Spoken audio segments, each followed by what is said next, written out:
യോഗത്തിൽ വിട്ടുനിൽക്കുമെങ്കിലും രമേശ് ചെന്നിത്തല വി.ഡി. സതീശന് പിന്തുണ കത്ത് നൽകും. പാർലമെന്ററി പാർട്ടി യോഗത്തിൽ പങ്കെടുക്കാത്ത സാഹചര്യത്തിലാണ് കത്ത് നൽകുന്നത്. ബിനിൽ ലീല സാബു വിവരങ്ങളുമായി ചേരുകയാണ്. ബിനിൽ, ഈ ഒരു മുഖ്യമന്ത്രി ആരെന്നുള്ള പ്രഖ്യാപനത്തിന് പിന്നാലെയാണ് രമേശ് ചെന്നിത്തല തിരുവനന്തപുരത്ത് നിന്നും ഹരിപ്പാടേക്ക് മടങ്ങുന്നത്.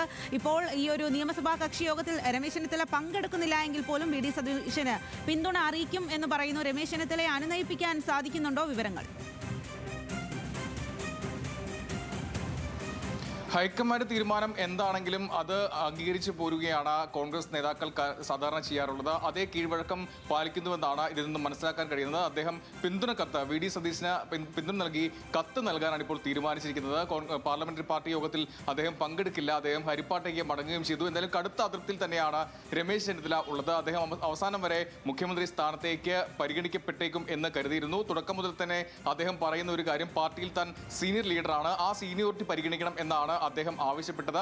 പലകുറി അദ്ദേഹം ആ ആവശ്യം ഉന്നയിക്കുകയും ചെയ്തു. നേതാക്കൾ ഒടുവിൽ വിളിച്ചപ്പോൾ പോലും അക്കാര്യം ഉന്നയിച്ചു, ആവശ്യപ്പെട്ടു. പക്ഷേ അവസാന നിമിഷം പരിഗണിച്ചത് വി.ഡി. സതീശനെയാണ്. അങ്ങനെ വി.ഡി. സതീശനെ പിന്തുണ പ്രഖ്യാപിച്ച് അല്ലെങ്കിൽ വി.ഡി. സതീശനെ മുഖ്യമന്ത്രിയെ തീരുമാനിച്ചപ്പോൾ കടുത്ത അതൃപ്തിയിലാണ് രമേശ് ചെന്നിത്തല ഉണ്ടായിരുന്നത്. രാഹുൽ ഗാന്ധി അദ്ദേഹത്തെ ഫോണിൽ ബന്ധപ്പെട്ടപ്പോൾ അപമാനിതനായി എന്നാണ് അദ്ദേഹം പറഞ്ഞത്. തന്നെ പരിഗണിക്കാത്തത്, സീനിയോറിറ്റി പരിഗണിക്കാത്തത് ശരിയായില്ല എന്ന അതൃപ്തി അദ്ദേഹം പങ്കുവെക്കുകയും ചെയ്തു. എന്തായാലും അതിൽ അതൃപ്തി ഉണ്ടെങ്കിലും നിലവിൽ പിന്തുണ നൽകാൻ തന്നെയാണ് രമേശ് ചെന്നിത്തല തീരുമാനം. അദ്ദേഹം പിന്തുണ കത്ത് നൽകാൻ ഇപ്പോൾ തീരുമാനിച്ചിട്ടുണ്ട്. സ്വാതി. ശരി.